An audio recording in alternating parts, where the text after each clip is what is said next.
나만 빼고 다 사랑에 빠져봄 노래를 부르고 꽃잎이 피어나 눈앞에 살랑거려.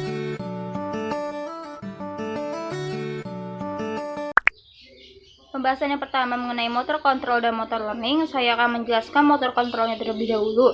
Definisi dari motor control adalah suatu kemampuan untuk mempertahankan dan mengubah postur serta gerakan. Motor control ini merupakan hasil dari serangkaian proses neurologis dan mekanik yang kompleks.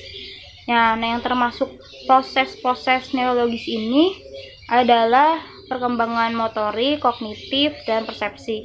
Motor kontrol inilah yang membuat sistem saraf mengarahkan otot apa yang harus digunakan, lalu dalam urutan apa, kemudian seberapa cepatnya untuk menyelesaikan suatu masalah gerakan. Kemudian di sini ada gambar postural control atau kontrol dari tubuh, ada gambar visual atau penglihatan, kemudian vestibular atau seimbangan, kemudian proprioseptik yaitu kesadaran dari seluruh postur tubuh, skin atau sentuhan. Nah, dari organ semua ini menangkap informasi dari luar tubuh kita dan akan dihantarkan oleh neuron aferen ke dalam sistem saraf pusat atau bisa dibilang oleh otak, diolah, diintegrasi, dan oleh neuron eferen hasilnya ini akan menjadi sebuah gerakan. Nah, yang panah warna kuning ini merupakan siklus terjadi seperti itu ketika adanya rangsangan yang diterima oleh tubuh, dan hasilnya itu dirangsang oleh saraf otot kita dan hasilnya gerakan. Kemudian ada 4 tahap dalam motor kontrol. Tahap yang pertama ini yaitu mobilitas.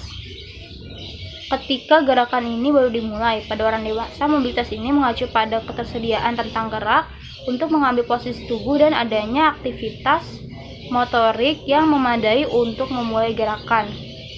Yang kedua ini ada stabilitas nih, yaitu kemampuan untuk mempertahankan posisi postur kita gitu, yaitu di anti gravitasi atau stabilitas itu mempertahankan beban tubuh kita.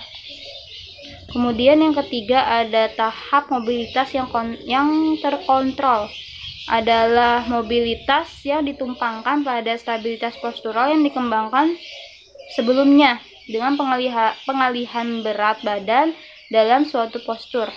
Ini terjadi ketika anggota badan menahan beban dan tubuh kita ini bergerak. Terus tahap keempat itu keterampilan, yaitu jenis gerakan yang paling sudah mantap lah gitu dibilang, dan biasanya itu dikuasai oleh mobilitas terkontrol oleh postur. Jadi keterampilan ini sudah terbiasa ketika kita bergerak ini, postur tubuh sudah bisa terkontrol, dan hasilnya ini adalah sebuah keterampilan di tahap terakhir. Terus model dari sistem motorik kontrol ini digunakan untuk menggambarkan hubungan berbagai pusat otak dan tulang belakang yang bekerja sama untuk mengendalikan postur dan gerakan. Motor kontrol ini dicapai oleh interaksi kompleks dari banyak sistem tubuh, bukan hanya sistem saraf, sistem skeletal dan sistem kardiopulmonar serta sistem saraf terlibat dalam motor kontrol. Pembahasan selanjutnya yaitu motor learning. Motor learning didefinisikan sebagai proses yang membawa perubahan permanen atau tetap dalam kinerja motor atau gerak sebagai hasil dari praktik atau latihan dan pengalaman. Di dalam motor learning ini terdapat 3 fase atau tahapan. Yang pertama itu kognitif, kedua asosiatif, dan yang ketiga otonom. Yang pertama itu kognitif. Terdapat representasi kortikal yang merupakan hal penting dalam persepsi gerak individu. Learning atau belajar membutuhkan peran kognitif, di mana setiap tahapannya itu terdiri dari menerima dan menyampaikan. Di fase kognitif ini terdapat input sensorik yang digunakan oleh sistem saraf untuk belajar tentang bergerak dan tentang gerakan yang diinginkan. Nah, di kognitif ini terdapat seperti ada tugas, yang harus dipikirkan. Terus fase yang kedua ada asosiatif. Fase ini salah satu strategi belajar dengan try and error atau coba-coba. Kalau coba-coba itu kan berarti terkadang berhasil dan terkadang gagal. Nah, seseorang belajar dari kesalahan ketika di fase ini hingga menyadari strategi terbaiknya itu mencapai tujuan untuk bergerak. Kemudian ada fase otonom yang terakhir. Fase ini memungkinkan seseorang membagi perhatiannya pada tugas yang berbeda karena untuk tugas tertentu tidak membutuhkan konsentrasi. Nah, setelah pada tahap otonom tercapai, seseorang dapat mengarahkan perhatian ke aktivitas kognitif tingkat tinggi lainnya.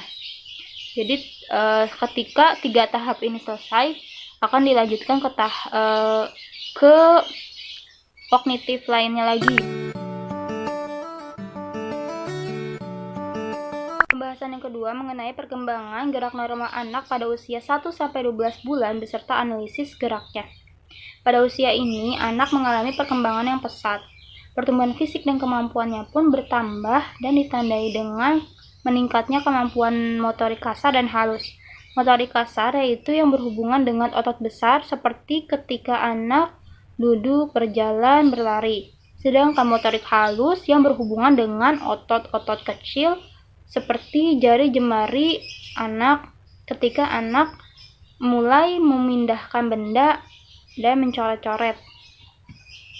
Sebagai orang tua, apalagi seorang ibu, perlu mengetahui tahapan perkembangan motorik anak agar bisa membantu mengoptimalkan tumbuh kembang sang anak. Nah, perkembangan motorik ini menjadi salah satu hal penting yang butuh perhatian khusus dari orang tua karena berhubungan dengan kemampuan anak mengendalikan gerak tubuhnya. Kemampuan anak untuk bergerak ini dipengaruhi oleh perkembangan kekuatan otot, tulang, dan koordinasi otak untuk menjaga keseimbangan tubuh. Selanjutnya, analisis gerak pada usia 1 bulan ini, perkembangan gerakan pada anak diawali dengan gerak refleks, yaitu gerakan yang secara tidak disadari. Gerak refleks ini terjadi pada waktu prenatal sampai anak usia kurang lebih 3 bulan. Nah, kemampuan umumnya ini pada usia 1 bulan anak ini mulai refleks menghisap jemarinya, biasanya itu refleks menggenggam, refleks leher, routing refleks atau menoleh ke arah stimulasi atau adanya rangsangan. Bayi itu ketika itu ada refleks menoleh-noleh. Kemudian ada refleks moro atau melengkungkan bagian punggung. Terus kemampuan lebih pada bayinya ini mulai memandang objek bergerak, mengoceh, gitu kalau bayi kan. Terus mengangkat kepala sekitar 40 derajat. Terus pada usia 2 bulan, kemampuan umum bayi ini mengangkat kepala 40 derajat tadi, sama seperti usia 1 bulan, pada posisi tengkurap. Melakukan gerakan menoleh ke kiri dan ke kanan, kemudian tertarik dengan warna yang terang atau yang cerah, mengenali wajah ibunya, terus mengoceh. Terus kemampuan lebih pada anaknya ini merespon atau tersenyum ketika diajak berbicara, tertawa, dan mampu menahan kepalanya sekitar 45 derajat. Pada usia ke-3 bulan, gerak refleks ini bayi akan mulai menghilang atau dengan lebih tepatnya berkurang. Selanjutnya akan muncul gerakan sederhana atau gerak motorik kasar. Bayi selanjutnya itu bisa mengangkat kepalanya, bisa didudukkan gitu. Ketika orang tuanya dudukan, bayi itu mulai bisa pada usia 3 bulan. Terus masa ini bayi sudah bisa menegakkan kepalanya juga. Terus kemampuan umum pada usia 3 bulan ini, bayi sering menggerakkan kedua kakinya atau menendang. Terus stabil dalam menahan kepalanya ketika digendong oleh orang tuanya atau oleh yang lain. Terus tersenyum atau tertawa saat diajak bicara, mengenali wajah dan aroma tubuh ibunya, dan menyukai musik yang diputar.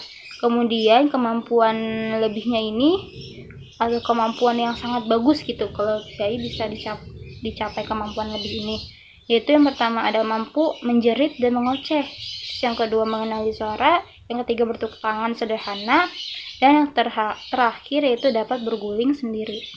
Selanjutnya, pada usia 4 bulan, aktivitas anak makin bervariasi. anak sudah bisa tengkurap dan terlentang menumpu badan pada kaki, serta dada terangkat menumpu pada lengan. Kemampuan umumnya itu anak mulai aktif, mulai memasukkan tangannya ke mulut, melakukan push up kecil sampai berputar saat tengkurap. Kemampuan lebihnya anak mulai berusaha meraih benda di depannya, menggenggam mainan dan memasukkannya ke mulut, memegang botol susunya sendiri, dan berguling tanpa bantuan. Kemudian pada usia 5 bulan, gerak anak semakin bervariasi. Otot lengan, otot leher, dan punggungnya semakin kuat. Kakinya mulai semakin lincah beraktivitas seperti menendang dan menggeser kakinya. Kemampuan umumnya ini berguling sendiri menggunakan tangannya dan bermain sendiri dengan memainkan tangannya dan kakinya. Kemampuan lebihnya, anak menoleh ketika ada suara baru, mengenali namanya sendiri, mengoceh atau tertawa sendiri, mencoba memahami bunyi-bunyian yang anak ini dengar seperti kicauan burung atau kejentikan jari. Kemudian pada usia 6 bulan, kemampuan umum anak menoleh ketika ada suara atau obrolan, kemudian bermain ludah, selanjutnya mulai meniru suara, tertarik pada yang mengkilap dan berwarna-warni, mulai meraih benda. Lalu kemampuan lebihnya duduk tanpa bantuan, berguling-guling dua arah ke arah kanan dan kiri, dan mulai tengkurap terlentang. Selanjutnya pada usia 7 bulan, anak mulai senang melempar dan menjatuhkan mainan atau benda-benda yang ada di sekitarnya.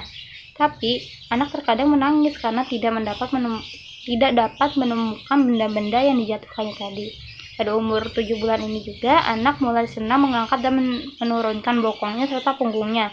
Keterampilan kakinya itu juga sudah lebih baik. Misalnya anak diberdirikan di pangkuan, maka anak akan meloncat-loncat gembira dan menggoyang-goyang kedua kakinya. Merangkak merupakan aktivitas menonjol yang banyak mendapat sorotan dari orang tua pada usia 7 bulan ini. Kemudian pada usia 8 bulan, anak mulai bisa merangkak. Hal ini membuat anak senang berlarian ke sana kemari atau merangkak kemana-mana gitu.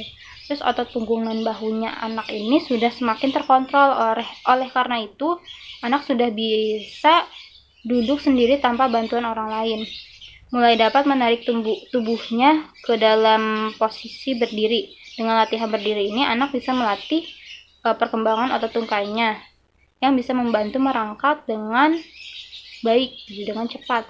Lalu pada usia 9 bulan, analisis gerak anaknya ini mulai merangkak semakin cepat, berdiri sambil berpegangan, jadi kayak berdirinya itu merembet ke tembok gitu pada usia 9 bulan ini. Melangkah demi sedikit demi sedikit gitu pas lagi jalan di tembok tadi. Meraih dan menjatuhkan benda atau mainan, bermain tepuk tangan kayak tepuk-tepukan tangan gitu. Senang banget pada usia 9 bulan ini. Dan bisa berbicara papa atau mama gitu, bisa memanggil nama orang terdekatnya. Terus pada usia 10 bulan, anak mulai melangkah dengan berpegangan. Melangkah lalu duduk tanpa bantuan, menjelajahi isi rumahnya karena sudah bisa bergerak ke semua arah, mengambil benda kecil atau makanan menggunakan jarinya, melambaikan tangan. Lalu ada kemampuan untuk berdiri sudah lebih baik, mengoceh lebih banyak, dan mulai tertarik kepada benda lalu meminta benda tersebut. Terus pada usia 11 bulan, kemampuan umum anaknya ini merespon atau menjawab pertanyaan dengan bergumam. Jadi kalau ditanya kayak kayak iya aja gitu. Lalu mampu mengikuti perintah sederhana seperti kesini sana gitu. Kalau ada orang yang suruh sana sini gitu. Lalu meniru aktivitas yang dilakukan orang lain. Kemampuan lebih anak ini mengatakan tidak meskipun belum jelas gitu. Kayak enggak geleng-geleng doang gitu walaupun belum jelas. Untuk mengungkapkan penolakannya. Terus mengatur mainan berdasarkan ukurannya, fokus melakukan sesuatu dalam beberapa saat.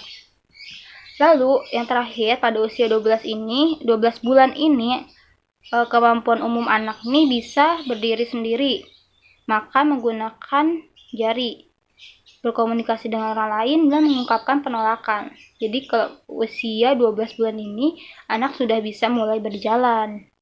Kalau kemampuan umumnya.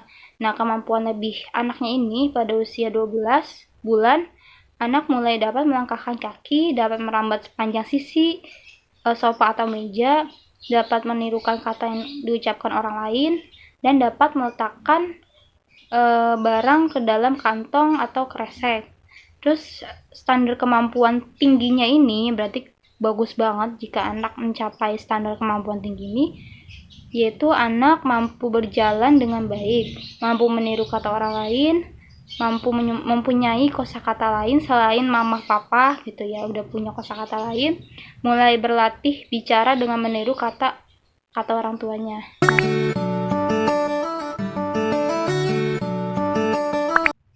Pembahasan yang terakhir mengenai proses dan perkembangan kognitif anak pada usia 1 sampai 6 tahun.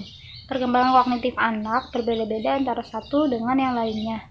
Perkembangan kognitif ini mengacu pada tahapan kemampuan seorang anak dalam memperoleh makna dan pengetahuan dari pengalaman serta informasi yang ia dapatkan. Perkembangan kognitif meliputi proses mengingat, pemecahan masalah, dan pengambilan keputusan. Perkembangan kemampuan kognitif anak akan menghasilkan kemajuan besar dalam 6 tahun pertama. Pada masa ini, seorang ibu akan melihat anaknya mulai memahami koneksi atau hubungan antara objek dan orang di sekitarnya.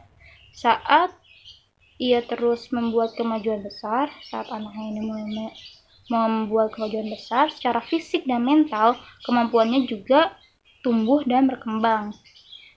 Beberapa perubahan pada anak tidak begitu mudah dikenali, terutama perubahan kognitif anak ini. Tapi otak anak berkembang karena mereka memiliki pengalaman baru dan biasanya bisa dilihat dari hal apa saja yang kini dapat dilakukan si anak. Lalu perkembangan kognitif anak pada usia 1 tahun ini, anak pada usia ini dapat mulai menarik kesimpulan dan membuat asosiasi untuk menemukan solusi atas berbagai masalah yang dihadapinya. Perilaku meniru biasanya mendominasi proses belajar pada usia ini. Ia tidak lagi memegang barang-barang di sekitarnya secara acak, seperti yang dilakukannya di tahun pertama, yaitu pada usia 0 sampai 12 bulan.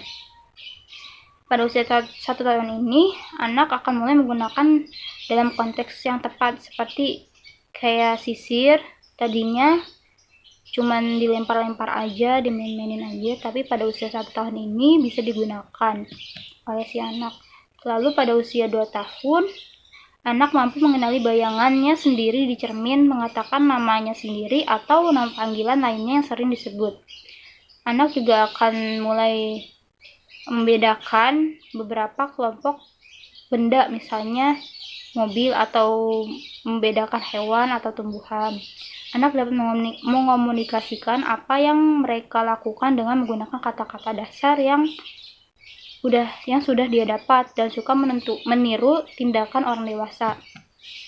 Pada usia 3 tahun, mulai memahami konsep waktu dan mampu membedakan antara sekarang, segera, dan nanti. Anak mulai mengurutkan objek berdasarkan satu ciri bentuk, ukuran, atau warna. Perlahan anak akan lebih memahami konsep ukurannya, misalnya objek mana yang lebih besar dibandingkan dengan yang lainnya. Kayak misalnya benda ini nih kotak, ada yang lebih besar sama yang kecil. Nah, pada usia 3 tahun ini anak sudah bisa membedakannya. Anak juga bisa menunjukkan dengan jari berapa usianya. Kalau ditanya berapa usianya di 3 tahun gitu, pasti dia sudah bisa menunjukkan jarinya bentuknya berapa gitu. Kini anak juga bisa memiliki konsentrasi yang lebih baik, meski terkadang masih dapat mudah terganggu konsentrasinya. Pertanyaan mengapa dan bagaimana pasti selalu ditanyakan oleh anak ini kepada orang tua atau ibunya. Kayak, ini kenapa, kok bisa kayak gini, kok bagaimana bisa kayak gini gitu. Pada usia 3 tahun ini biasanya anak banyak banget tanya-tanya sama orang dewasa yang ada di sekitarnya. Terus pada usia 4 bulan, anak akan mulai merencanakan dan berpikir ke depan, juga melakukan sesuatu untuk tujuan tertentu. Keterampilan komunikasinya juga meningkat karena pada usia 4 tahun ini anak dapat mengingat lebih banyak kata yang membuat dia itu mampu untuk mengomunikasikan perasaan dan emosinya. Jadi pada usia 4 tahun ini anak udah bisa nih, saya sakit gitu, saya pengen ini pengen itu, udah bisa mengomunikasikan perasaannya dan emosinya seperti apa. Kemudian anak sekarang bisa pada usia 4 tahun ini bisa mengikuti aktivitas dengan peraturan, misalnya kayak bermain game, kartu, dan permainan sederhana lainnya yang memerlukan giliran kesabaran dan kerjasama. Lalu pada usia 5 tahun, nah pada masa ini nih anak sudah mulai sekolah atau TK, taman kanak-kanak. Tapi pada usia 4 tahun tadi, anak juga sudah bisa mulai playgroup gitu, main-main playgroup dengan anak-anak lainnya untuk merangsang kognitifnya. Nah, pada usia 5 tahun ini, pada masa prasekolah, anak mengalami pertumbuhan dan perkembangan yang cepat, terutama pada kemampuan berpikirnya. Anak ini mulai penasaran nih, dan ingin tahu lebih banyak melakukan percakapan. Pada usia ini lebih banyak banget nanya-nanya lagi, lebih banyak melakukan percakapan. Lalu kosakatanya itu berkembang seiring dengan proses berpikirnya. Anak tidak hanya bisa menjawab pertanyaan sederhana dengan mudah dan logis, tapi pada usia 5 tahun ini, anak juga bisa mengekspresikan perasaannya dengan lebih baik daripada yang 4 tahun tadi. Sebagian besar anak usia 5 tahun ini menikmati kayak bernyanyi, berirama, dan menyusun kata-kata.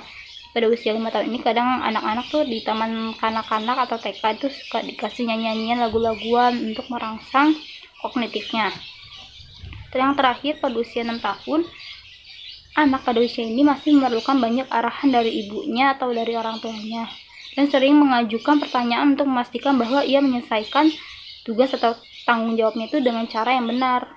Berkembangnya kemampuan perencanaan dan penyelesaian masalah akan membuat anak ini semangat untuk pergi ke sekolah, belajar membaca, serta mengekspresikan konsep baru. Dan pada usia 6 tahun ini udah mulai nih belajar yang lebih tinggi lagi, kayak belajar baca, mengeksplor hal-hal yang baru lagi. Nah, kesimpulan dari materi yang ketiga ini, yang perkembangan kognitif anak, yaitu sebaiknya orang tua itu memang perlu memperhatikan setiap proses pembelajaran yang dilalui anak-anaknya. Perkembangan kemampuan kognitif anak ini menjadi salah satu aspek penting untuk masa depan si anak. Jadi dari masa kecil ini sudah diajarkan kognitifnya, merangsang kognitifnya yang baik, bisa membuat anak cerdas nanti di masa depannya.